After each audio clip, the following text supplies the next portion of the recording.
When I was in first grade, at Christmas, I received a sketchbook and I sketched an image of a Lamborghini. Again, I've always loved cars. I then sold that to my friend for 50 cents, which his mother lovingly gave him for lunch money. And I went and used that to buy a little stuffed bear, which I gave to a girl in class. And that's when I realized I loved entrepreneurship. Every week here on More Than Profit, we explore the stories of leaders, entrepreneurs, and investors who have made a difference in the world while building successful businesses. We sit down with each guest and dive into their personal journey, their struggles and triumphs, and the lessons they've learned along the way. On this episode, we sit down with Landon Young, a trans-disciplinary entrepreneur, educator, and investor focused on high-impact technology innovation.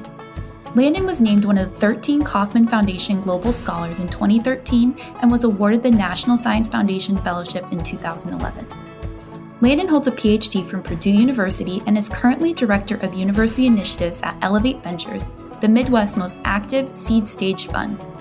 Landon is also an active advisor and board member for several venture-backed startup companies. Listen in as he discusses how he actually failed his Ph.D. dissertation 2 times, but he would not let go and continued to push through. And also the importance for him in building sacred time with his family and his pursuit of work-life integration, as he has sought to tirelessly impact the world around him in positive ways.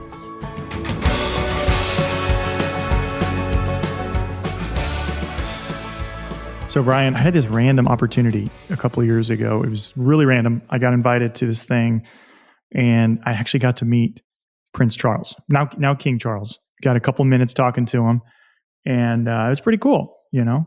Okay, but let's be clear though, because now that I know that story, he was in a long line. How many people were in that line? I don't know.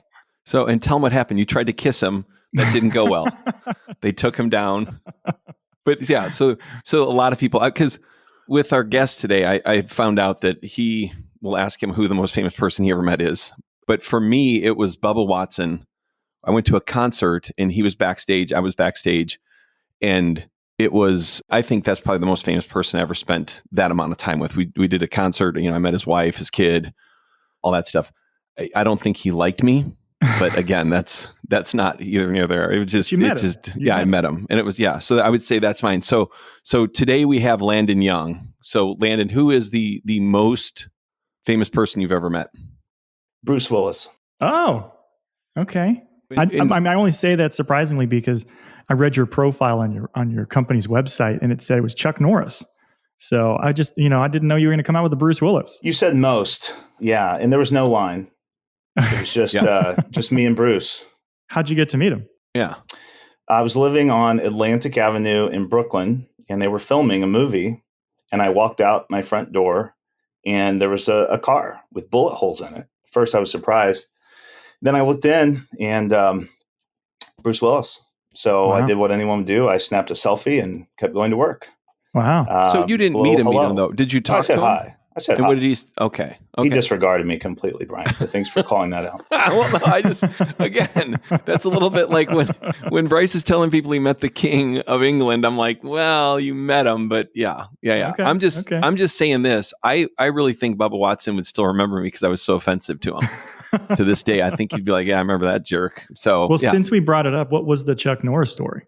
So I was going on my first trip to Africa and we had a lot of layovers and I was sitting in an airport and I saw a man sitting over in one of the benches and I asked my companions, is that who I think it is? And they said, well, I don't know, but I think so. You should go ask. So I sat down and I turned to this man. I said, excuse me, sir, are you Chuck Norris? And he turns and looks me square in the eyes and said, what do you think? Seriously. And then we had a great conversation. And then you fought him after that. Yeah. That's so good. So again, that's a real meeting though. Like you had a conversation with him. Yeah. That's amazing. Yeah. And was he a nice guy? He was. Yeah. Yeah. He was incredibly nice. That's great. Yeah. Well, Landon, I normally, do a little intro, but your bio is a little daunting. So if you could maybe introduce a little bit about kind of some of the things you do and a little bit about your professional background, and then we'll kind of dive in from there. Sure. Yeah. We never do this, Landon. So just know that if Bryce thinks it's a little daunting, it must be really daunting. So let's hear it. So I head up pre-seed investing at a venture capital firm based in Indianapolis, Indiana. And depending on the quarter, we're one of the most active pre-seed investment funds in the country and in the world. We make a lot of very early stage investments in growth-minded individuals who have never started anything before. And so we place small bets on big people. And that's what I do day to day. I also help founders contribute to the things that they care about in the world. Most founders have their liquidity tied up in their business. And so I help founders donate equity to charity. Which is huge. Outside of that, I have a big family and spend a lot of time with them. Aren't you also are an advisor? Because I think last time you and I connected, you've got a startup on the side that you're doing some work with as well. Is that true? Yeah, several companies that I've started over the years. One, during COVID, all of a sudden everything was shut down. I moved into my garage in our previous home, and a buddy and I started on nights and weekends a startup studio. We invested in 10 companies. One of those took off and raised larger funding and is now cash flow positive and doing really well. That's called Lead Sigma, based out of Kansas City. Excellent. Well, the other thing, and you didn't say it, but you also have a Ph.D. in entrepreneurship from Purdue. You and I met at a World Economic Forum thing in Geneva, Switzerland, of all places, and also a former Kauffman fellow. So, and you also didn't you build the statewide curriculum for entrepreneurial education for kind of emerging kind of tech entrepreneurs? Is that true? Yeah, that's right. So I helped several universities build their entrepreneurship curriculum, the first time funded through a grant from the Kauffman Foundation. Kauffman is a multi-billion-dollar fund aiming to boost education and entrepreneurship in the U.S. And I took what I learned there at those higher eds, and we've built a free online curriculum for first-time founders to learn who they are as an entrepreneur. Usually when they understand I'm a founder and instead of a joiner, or I'm a joiner instead of a founder, that's the first big light bulb that goes off. And we've trained now well over 1,000 founders, and we've invested in hundreds of those. So, yeah, well, and then how big is your family when you say you have a large family? I have 4 kids, so there are 6 of us. Brian, I think you can sympathize with that. I can, as can Bryce. Yep. Yeah, that's right. Well, and because when you said large, I was thinking like 20 kids, because you seem like an overachiever. So I'm like, oh gosh, probably have multiple wives and multiple, yeah. So no, it's kind of how younger siblings learn from the older ones. My neighbors growing up were Amish, and they literally had 20 kids. And when you see that, you decide not to do that. Yeah. Yeah. That's called wisdom right there. Hey, and then how big of property do you live on? Our family has a little over 500 acres in southern Indiana. So when you say your family, is this like extended family or just you? Because the way you said it was kind of mysterious. My parents and my grandmother, who's still alive. Okay. Yeah. And do you all live together there? There are 5 houses on the property, I think now. And we live, my primary residence is about 20 minutes away from that. But that's where we're at every other day. Right on. Wow, that's cool. And the other thing that I've heard rumors of is you love to rebuild old cars. Oh, yes. I do. Yeah. I grew up, my dad was really passionate about American muscle cars. And so from nut and bolt restorations, rotisserie restorations, where you put a car onto a frame and spin it around, and sandblast and paint. And yeah. So I grew up with that. And I have a 1966 Dodge Power Wagon that I'm restoring right now. And so, just always loved old cars. So if you could send a picture of that into Bryce so we could have it in the link, because I'd love to see what that looks like. So we'll do. And how far are you from having it restored? You're never done. Okay. You're never done. And it's a lot of money too. I mean, are you dumping money into it? It is. Yeah. A good build will take you know, 100,000, 150,000 to, and that's really just the start. And then it never stops. So it takes a family commitment, I think. Okay, Bryce. Hey, Landon. So a couple months ago, you and I caught up eating some good Feast barbecue in Louisville, Kentucky, and I was personally fascinated by your journey into entrepreneurship. Just even when you were back in college and different. So I'd love for you to share with our listeners kind of that story of how you found yourself into this area, this line of work, this way of thinking, this way of being. Yeah. When I was in first grade, at Christmas, I received a sketchbook and I sketched an image of a Lamborghini. Again, I've always loved cars. I then sold that to my friend for 50 cents, which his mother lovingly gave him for lunch money. And I went and used that to buy a little stuffed bear, which I gave to a girl in class. And that's when I realized I loved entrepreneurship. It wasn't until high school that the need arose. So I was 17 and I had been working at a landscape contractor, and my father was laid off working at General Motors, and I wanted to go to college. And so I decided I needed to make more money. My employer said he would loan me an old trailer, and I had a pickup truck, and I started a landscape contracting business, which was just me and my buddy at the beginning. But that grew to several crews. We had dump trucks and trailers and tractors and skid steers, and we were building really large projects at some of the nicest homes in the area. And so 3 years later, I was in college and I was able to pay for college. And for some reason, I decided to keep going to college, and I was there for 13 years. And during that time, I couldn't stop starting and selling businesses. And eventually, I went on this trip to Africa, the one where through which I met Chuck Norris. And I saw need in the world that was unlike anything I had seen before. And so that kind of took me down a different engineering and philanthropic bent. But yeah, ever since really high school, I would say that was the start of full-time entrepreneurship that really has never stopped. And I remember, wasn't there a point when you thought, maybe I'm not going to go back to college? Like maybe I'm just going to keep doing this landscape thing because I'm making some good money. And well, yeah, there was. I don't know if I shared this detail or not, but I was working on a landscaping. We were maintaining the landscaping.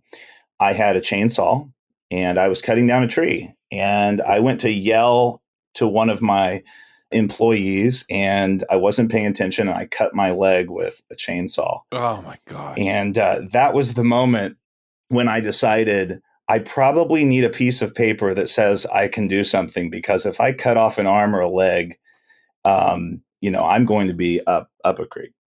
Yeah, exactly. So that was the turning point, Bryce. And so it wasn't critical. I mean, obviously you lived, but like it wasn't, you didn't cut an artery. Yeah, I went to the bone. And so the doctor, I got there, and the doctor said, do you see that? I said, yes. He said, that's your bone. And he touched it. And that's the last thing I remember before I passed out. So, yeah. Oh my gosh. Oh, gosh. Yeah. So 13 years. So you kind of jokingly skipped over the fact, obviously you have a PhD in entrepreneurship, but what was that like? Like, how did you obviously go from this landscape company you started, maybe I'll go back to college? Most people then get a 4-year degree and go on, but why did you continue forward? And what was that like? I mean, what was that like on you? What was it like on your family? Because I remember, didn't you get married also during undergrad? So through this entire experience, you're married and you got a young family. Yeah. So I had been with the woman who's now my wife. I'd been with her since high school as well. And so we were together. We were in college, and we did decide to get married. And that was in my junior year of my undergrad. And we ended up having our first child during my last year of school of undergrad.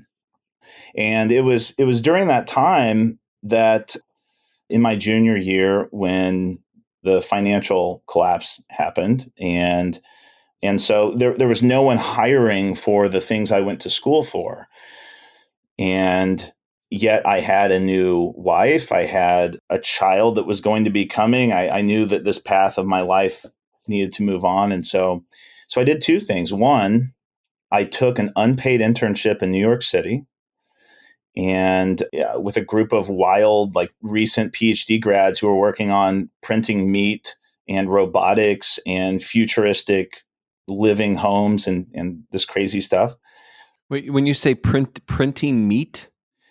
Yeah, a guy named Oliver, who headed up the International Genetic Engineering Machine team from Harvard, he had an inkjet printer with cells that he would print meat with. And this was pretty early. This is, 2008, 2009. And it was printing meat there in That's a lab. crazy. So, yeah. So I went and did that, which was very non-traditional. And that changed the course of my career. I learned that I liked engineering and technology and this futurist mindset, that we could chart out a course 100 years in advance. And so I went back and applied for the National Science Foundation Fellowship, because I thought, well, if I can't get paid in the private markets because everything's collapsing, I'll just continue with this school thing. And I like engineering and technology. And so that's what I did. I was awarded the National Science Foundation Graduate Research Fellowship, which is a free ticket to any school that you want that will have you to do your graduate research. Wow. I chose to stay in Indiana. I have a long-term bet on Indiana. And so that's played out well so far. I got my master's and then went into a PhD in the School of Engineering. And so my PhD is actually from engineering. And I had two major advisors. One was a social scientist and the other was an engineer. And both were incredibly strict. So I was doing ethnographic interviews in the bush in Africa, because my topic was innovation in Africa. But I was also doing engineering modeling on the computer. And so I wouldn't recommend two advisors to anyone, but it worked out really, really well and finally got done in 2019. Wow. And this is the question I have. Was school easy for you or was it hard? I mean, obviously you understood how to play the game. So was it something just came easy? It was easy, relatively easy, until I hit my PhD. Yeah. And that's when I hit the edge of myself and had to go beyond the edge of myself into uncharted territory. I'm probably one of the very few PhD candidates from a large engineering school like that to have, I think, a 1.7 GPA at the point where I was selling my business. Wow. And they still let me keep going. I failed a class as a PhD. Usually that's an absolute no. I failed my dissertation twice, and that's usually an absolute no. People walk away. But I just wouldn't let it go. I wanted to finish, and this was meaningful to me. And so, against the recommendations of others, I just kept going, and eventually wore them down and improved enough to got through. Wow. If you're part of a homeowners association who's interested in saving money on home services, let me tell you about PIN Plus, the ultimate platform that brings neighbors together under one powerful concept: power in numbers. With PIN Plus, homeowners associations can now access group discounted pricing on essential home services: trash, pest control, pool maintenance, and so much more, all at unbeatable rates. The best part, PIN Plus is designed for you, the community members. Manage your accounts, pay bills, sign up for services, and discover exciting community-wide events, all with the simple tap of a button. Your entire community, united as one customer, allows them to negotiate fantastic deals with trusted vendors in your area. So why wait? Unleash the powers in numbers today and transform your home service experience. Download the PIN Plus app from the App Store or Google Play Store, or visit www.mypinplus.com for more information.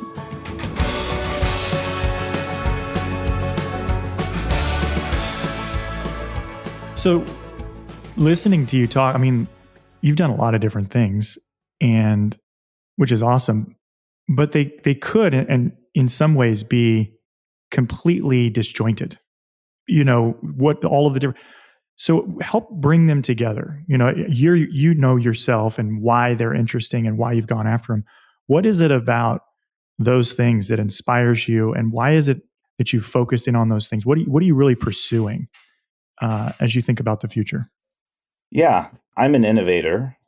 I'm really competitive, and I'm an achiever. If you look at strength finders or something, you go take a test. Once I commit to something, I won't let go, and it may take 20 years, but I'll get there.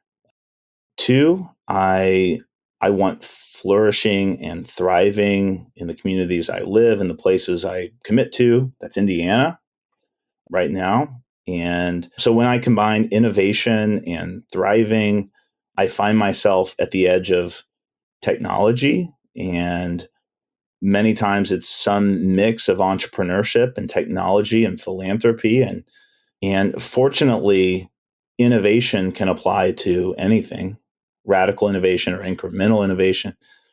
And also, there's this feedback loop of private sector, public sector, entrepreneurship, and corporate. And there's this constant learning feedback loop. So I find that I thrive when I'm doing like three things at once, and I'm able to draw connections among those things, where I see a need in the world that's great, and I see the speed of startup and the efficiency or scale of technology and the power of government or large foundations, philanthropic entities to move that needle forward. And usually it's just I live in that feedback loop across those things. Yeah. Well, earlier in our conversation, you mentioned this early trip to Africa, and so I'm curious if you could share with us a little bit. What was it about that trip to Africa that kind of inspired you, and then what are some other things growing up that have inspired this way of thinking? Because drawing a picture of a Lamborghini and selling it, and then starting this landscaping business. What is that drive, and where does that come from? Or who does that come from? Like, was it? Yeah. Yeah. But with that, what age were you at when you went to Africa? I was 20. Okay. When I went to Africa the first time. Okay. So my dad, he has always worked full time in a factory setting. He went for tool and die, so crafting the shapes and implements that make the things we see around us, and then he switched to being an electrician. So he's always been in the factory, and he augmented that factory work and income with entrepreneurial endeavors on the side. And for him, that was real estate and building homes. And so I saw him do two full-time things for decades. My grandfather on my mom's side, he worked in a factory setting, and then he farmed full-time on the side. So there were two full-time things. He was constantly working in his community on things. And then on my dad's side, my grandma, whenever my grandfather was laid off from work or he lost his job, my grandma taught herself to sew and stood up a reupholstering business from scratch that then grew and ended up employing her husband and was well known in the community. And so I saw people either have obstacles they faced and they overcame them through entrepreneurship, or they had goals they wanted to attain and they achieved them through entrepreneurship. So working on 2+ things at one time was just the default. That's what you did. That's what I saw. And on all sides of the family, faith was really important. All sides of the family come from a Christian faith background. And so giving monetarily, giving time, improving the world around you, like this was all built in to what I knew to be the way one was supposed to live. That's what I saw. And so again, that was just the default of when you see a problem, you see a need in the world, you see an opportunity, you pursue it, and you do so in a way that brings about justice. And so, that carries through from the start of what I was doing.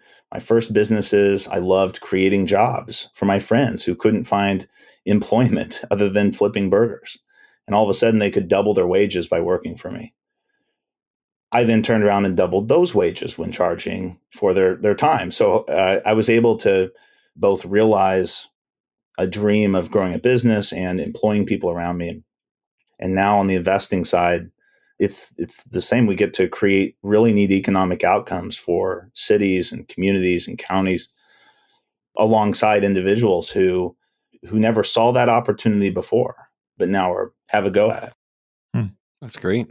Wow. What does balance look like? Because I'm listening to you talk, and you and I have talked before, so I kind of want to bring in some of that part of it where, yeah, that grind is interesting and very impressive. And you grind. I mean, listening to you talk sometimes about what you're working on, I get exhausted just because it's a lot and it's super impressive. But what does balance look like, and how do you balance the drive and the competition that you feel and you kind of enjoy and live into, and the desire to have impact in the world? How do you balance that with raising 4 young kids and still being married and those other qualities like investing in your community, as you talked about? What does balance look like, and how do you do that? Yeah, at some point when I was at Kauffman, we had a guest who spoke, and honestly, I don't remember who it was, but one thing stood out to me, and they said there's no such thing as work-life balance. For the entrepreneur, it's work-life integration. I don't know if I fully buy into that or agree, but it certainly was helpful in helping me think about my life. I started including my kids in what I did. I would bring them to entrepreneurship pitch nights, and so they could see innovation at work and they could see opportunity. And I would integrate them and my wife as well into activities in our community.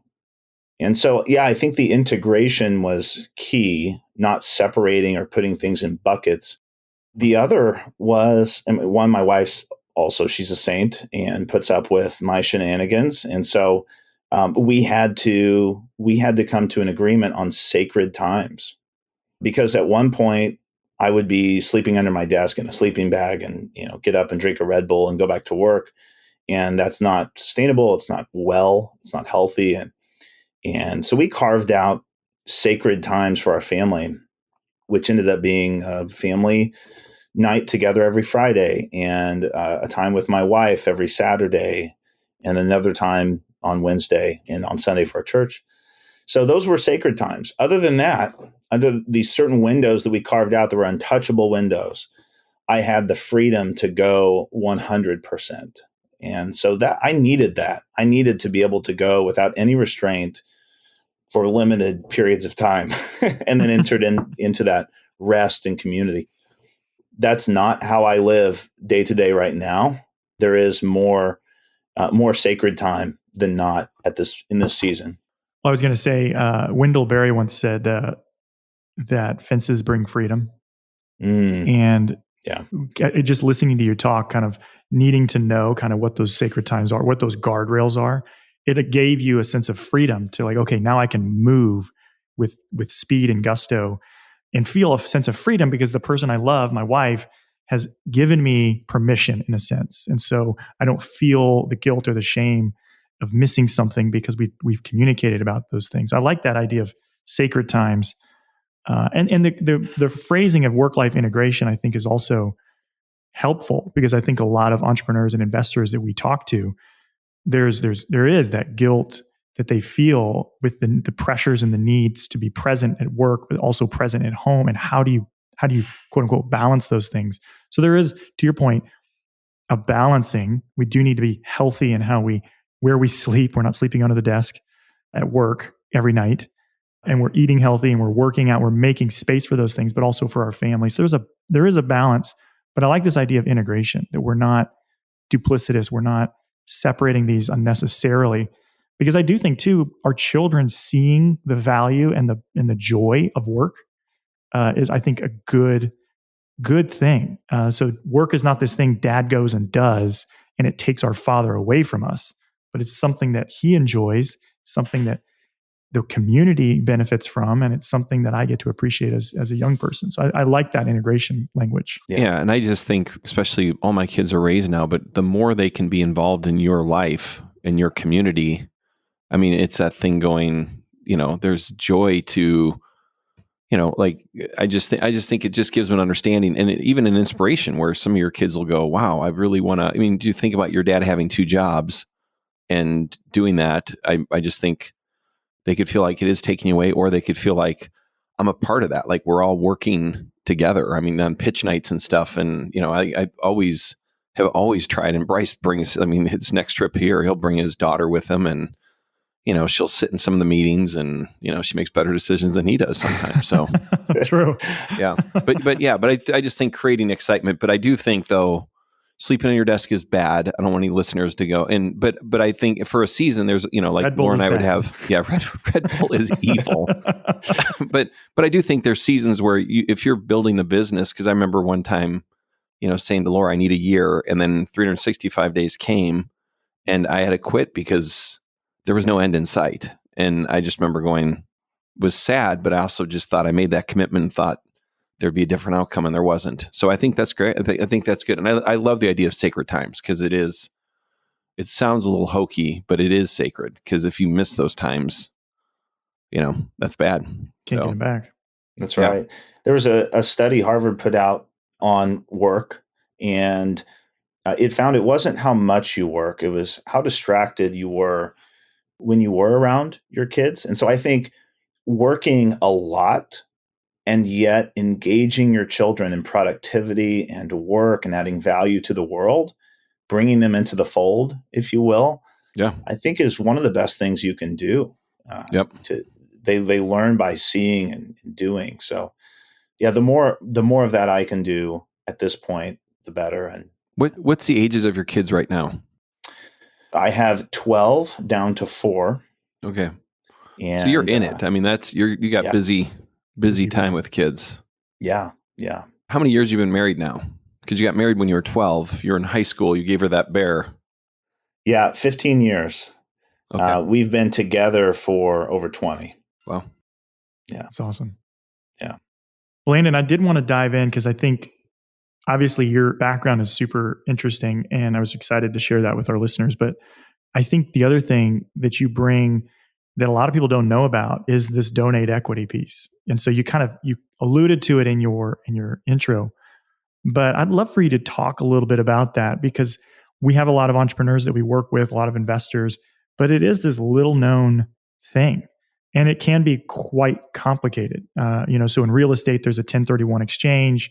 There's a certain window. You've got to get the property valued in order to roll your investment over and not pay the taxes. Similarly, in a liquidity moment for an entrepreneur, that exists.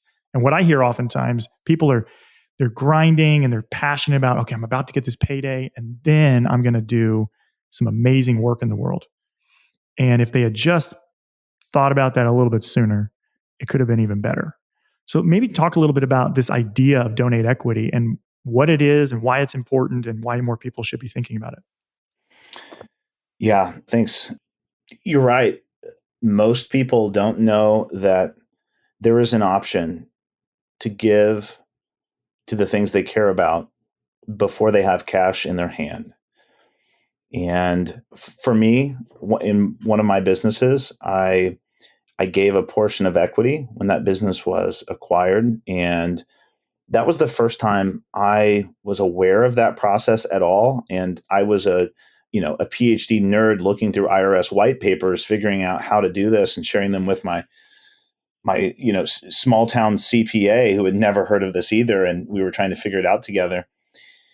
And it was probably Bill High, who at the time was with the National Christian Foundation and then Signatory, who took me under his wing and let me sit in on some meetings where he met with entrepreneurs, he met with business owners, and shared with them that they could make a huge impact on the world with their business today, and they didn't have to wait until they sold it. So basically how it works is that you can pledge or you can give a piece of your business. And so a charity, either a foundation or a 501c3, would hold on to that just like an investor would have a piece of your company. And whenever there is a liquidity event, they benefit, again, just like an investor would benefit from having shares. So that liquidity goes to the charity. And what that allows you to do is give pre-tax dollars. Where normally, if you sell a company and you celebrate and you decide what to do with your money, you're doing so after capital gains and income tax have already been taken out. And so your ability to give is much lower, significantly lower. And so this way you can give an even bigger gift to your alma mater, to your church, to that organization that you care about. And we've helped people give millions and millions of dollars away that have turned into liquidity for startups to give to charity. And how long has this been available to do? This has been going on for a long time. And this is something that, again, National Christian Foundation does, but also any of the major players you would think about, your Vanguards, your Schwabs, Fidelities, they're all helping major donors do this. But for the average person, it simply hasn't been available, it hasn't been promoted.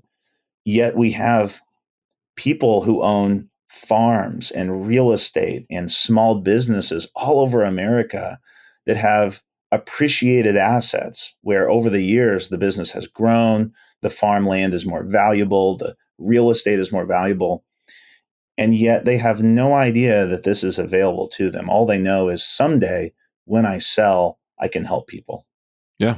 Yeah. That's great. Well, and then a lot of times too, if it's a first-time founder, and they've had a liquidity event, they don't actually go and talk to the Community Foundation, the National Christian Foundation, Absolutely right. the Charles Schwab, until the liquidity event happens. That's right. And so they don't actually learn about it until after the fact. So they know it for their second exit, but not for that first one. So. That's absolutely right. And we worked with David Hauser as one example. He sold Grasshopper, which is a phone extension service.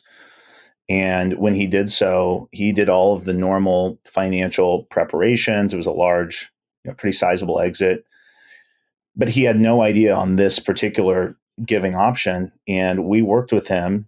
He heard Brad Feld talk about giving, Pledge 1%, which is a giving option maybe founders have heard about, was kind of coming online at this time.